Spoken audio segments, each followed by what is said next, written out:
जल जंगल और जमीन को लेकर के जो हमारे महापुरुषों ने लड़ाइयां लड़ी और उनके जो प्रतिमा है हमने विकासखंड मुख्यालय में स्थापित कर दिया। हम सबको विचार करने की आवश्यकता है कि जो महापुरुषों ने देश के लिए और समाज के लिए लड़ाई लड़ी, अपने धर्म, संस्कृति, रीति रिवाज, परंपरा के लिए लड़ाई लड़ी, और आज भी वही स्थिति हमारे सामने निर्मित हो गई है।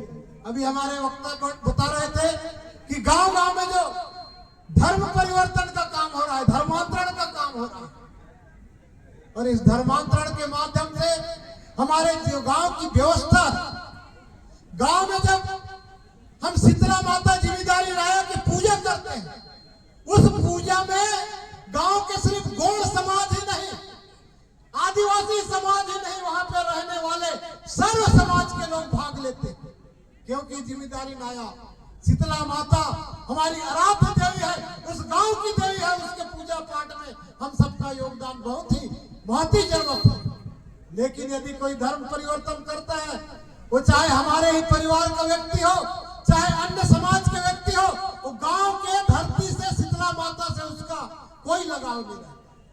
और जब गांव की धरती में उसका लगाव नहीं होता, गांव की जो व्यवस्था और परंपरा में उसका लगाव नहीं होता, तो धीरे धीरे करके उस गांव में जो सामाजिक समरसता है, गांव की एकता है, गांव की जो सामाजिक व्यवस्था है, वो बिगड़ने लगता है।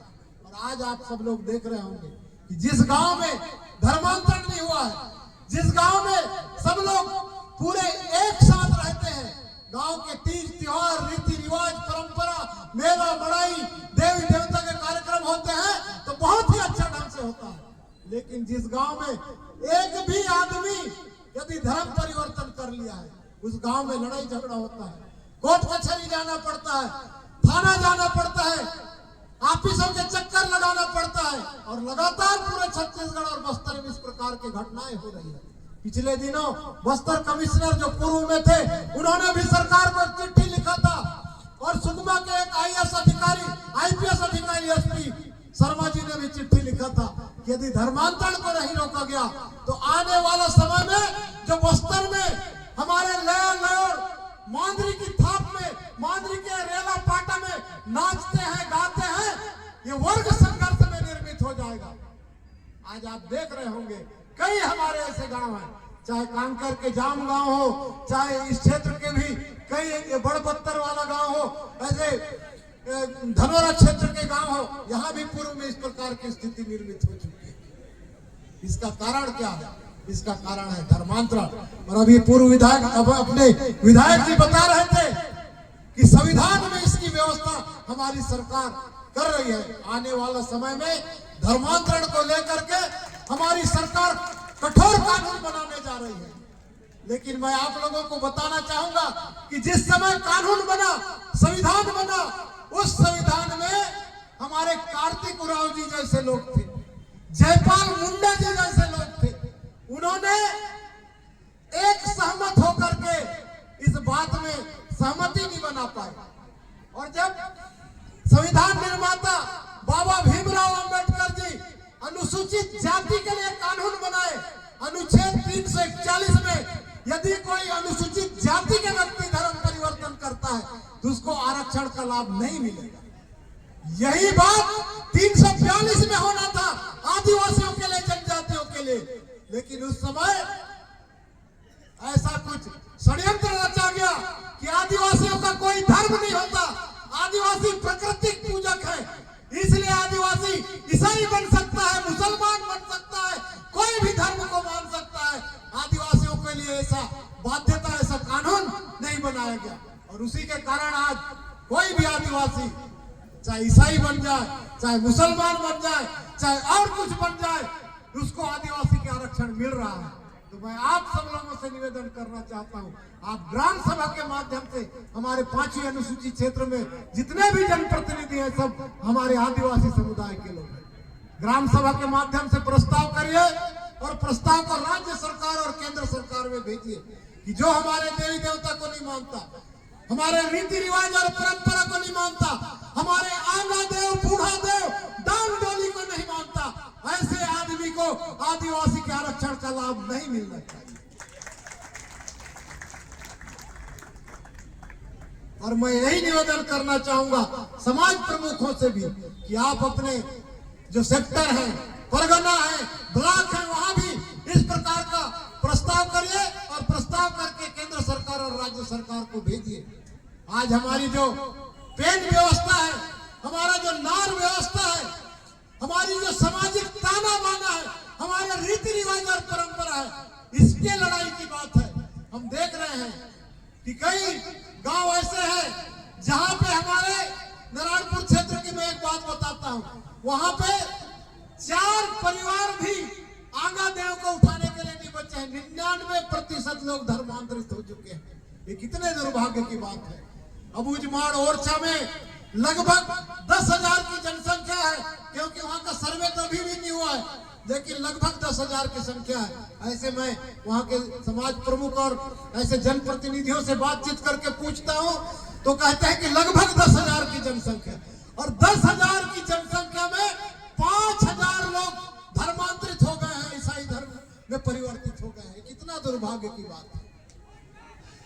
आज हमारे मेला मड़ाई, हमारे तीज त्योहार परंपरा, हमारे जातरा, इस पर भी खतरा मंडराने लगा है। इसलिए मैं आप सब लोगों को यही निवेदन करना चाहता हूं कि आप जो अपने पारंपरिक वेशभूषा में जिस प्रकार के हमारे कार्यक्रम में उपस्थित होते हैं, उसी प्रकार से आपके गांव में यदि कोई हमारे सामाजिक ताना बाना को रोकने का प्रयास करता है, उसमें भाग नहीं लेता है हमारे कार्यक्रमों में, तो ऐसे लोगों को भी चिन्हांकित करके उसके खिलाफ में हम क्या कार्रवाई कर सकते हैं समाज के द्वारा।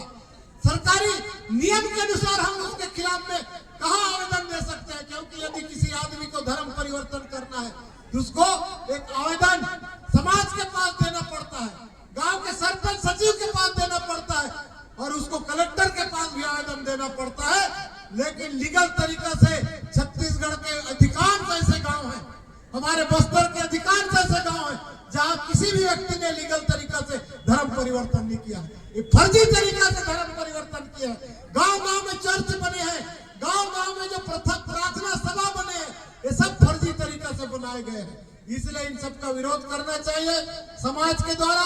और अंत में मैं हमारे नवयुवक जो युवा युवती हैं, नया लेयर है, इनसे कहना चाहता हूं कि आप भी संविधान का अध्ययन करिए, आप भी समाज के रीति रिवाज और परंपरा का अध्ययन करिए। अभी टेकाम जी जो बता रहे थे, जिस समय अंग्रेजों के साथ लड़ाई हुआ करता था तो हमारे परलकोट के गेंद सिंह जो हमारे शहीद हैं, वो मंदरस माझी को मोहनी मंत्र के माध्यम से अंग्रेजों की तरफ उड़ा देते थे और अंग्रेज लोगों को भगा देते थे। आज भी हमारे पेन शक्ति के पास ऐसी व्यवस्था है। आज भी हम देवी देवताओं के माध्यम से ऐसे ऐसे लड़ाई को जीत सकते हैं, ऐसे ऐसे कामों को कर सकते हैं जिसकी हम कल्पना नहीं कर सकते। लेकिन उसके लिए हमको हमारे सामाजिक व्यवस्था को, हमारे देवी देवता के जो व्यवस्था है उसको मानना पड़ेगा। जैसे तपस्वी लोग तपस्या करते हैं पहाड़ के ऊपर जाकर, कई सालों तक तपस्या करके सिद्धि हासिल कर लेते हैं। इसी प्रकार से हमारे गांव में जो देवी देवता के पुजारी होते हैं, हमारे समाज के प्रमुख होते हैं, हमारे सिरा बैगा गुनिया होते हैं, वो लोग भी कोई ना कोई प्रकार की जो व्यवस्था है उस व्यवस्था का पालन करते हैं। इसी कारण देवी देवता उनके शरीर में वास होता है। मैं आप लोगों से निवेदन करना चाहूंगा कि आप अपने देवी देवता के रीति रिवाज और परंपरा के अनुसार पूजा करोगे तो निश्चित रूप से आपको फल मिलेगा। दुनिया में जितने भी देवी देवता है, जितने भी पूजा पद्धति है, उसमें सर्वश्रेष्ठ पद्धति तो हमारा आदिवासी संस्कृति और पूजा पद्धति है। क्योंकि आदिवासी परंपरा में, हमारे संस्कृति में कोई भी ऐसा चीज नहीं है जिसको हम प्राप्त नहीं कर सकते, कोई भी ऐसी व्यवस्था नहीं है जिसमें हम परिवर्तन नहीं ला सकते। आज आप देख रहे हैं कि दुनिया जलवायु परिवर्तन के लिए लड़ रही है, दुनिया पीने के पानी के लिए लड़ रही है, दुनिया जो सामाजिक व्यवस्था में जो परिवर्तन आ रहा है, सामाजिक जो उत्खनन हुआ है, समाज के रीति रिवाज और परंपरा में जो गड़बड़ियां हो रही है, एक व्यक्ति एक ही गोत्र के साथ शादी कर रहा है, इसमें भी हमारी सामाजिक जो व्यवस्था है ताना बाना, इसमें परिवर्तन आया है। लेकिन हमारे आदिवासी परंपरा में गोत्र व्यवस्था है, टंडा मुंडा की व्यवस्था है, नार व्यवस्था है, पेन व्यवस्था है, सामाजिक ताना बाना है। उस परंपरा को हमको फिर से लागू करने की आवश्यकता है। आप लोगों ने बहुत अच्छा कार्यक्रम का आयोजन किए, हमारे लॉयर भी बहुत अच्छा यहाँ पे कार्यक्रम प्रस्तुत किए। आने वाले समय में मैं विधायक जी अभी चर्चा कर रहे थे कि आदिवासियों का ये जो प्रस्तुति है वो दिल्ली के इंडिया गेट में भी दिखना चाहिए। अभी हमारे प्रधानमंत्री जी ने जब हमारे सांसदों के लिए बड़े बड़े 24 मंजिल मकान बनाए, उस समय हमारे प्रधानमंत्री जी उस उद्घाटन में आकर के वहां पे बता रहे थे कि ये भारत देश के जितने भी हमारे सांसद सदस्य हैं, अलग अलग जाति, अलग अलग क्षेत्र, अलग अलग समुदाय के लोग हैं। लेकिन जब भी दिल्ली में उनका तीज त्योहार आएगा, उनका कोई भी कार्यक्रम होगा तो उनके परंपरा से होना चाहिए। तो मैं आप लोगों को विश्वास दिलाता हूं कि मैं जरूर ऐसे कोशिश करूंगा, आप सबके सहयोग से, हमारे जनप्रतिनिधि और हमारे विधायक के सहयोग से, कि हमारे क्षेत्र के भी बच्चे दिल्ली में जाए और आपके सांसद जो कि बैगा पुजारी के नाम से प्रसिद्ध है, क्योंकि आप सब लोगों ने हिंदुस्तान के इतिहास में पहली बार देव छुपने वाला आदमी को सांसद बनाया।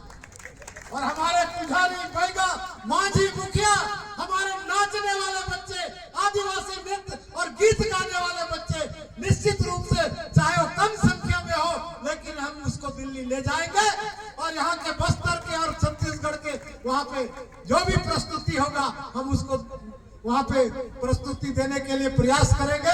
आप लोगों को मैं बहुत बहुत धन्यवाद देता हूँ। इसी प्रकार के जो सामाजिक कार्यक्रम है, हमारे धार्मिक कार्यक्रम है, मेला मड़ाई के कार्यक्रम, सामाजिक ताना बाना के कार्यक्रम, ये हमेशा होते रहना चाहिए। इसको देख करके हमारे जो आने वाले पीढ़ी के बच्चे हैं वो सीखेंगे।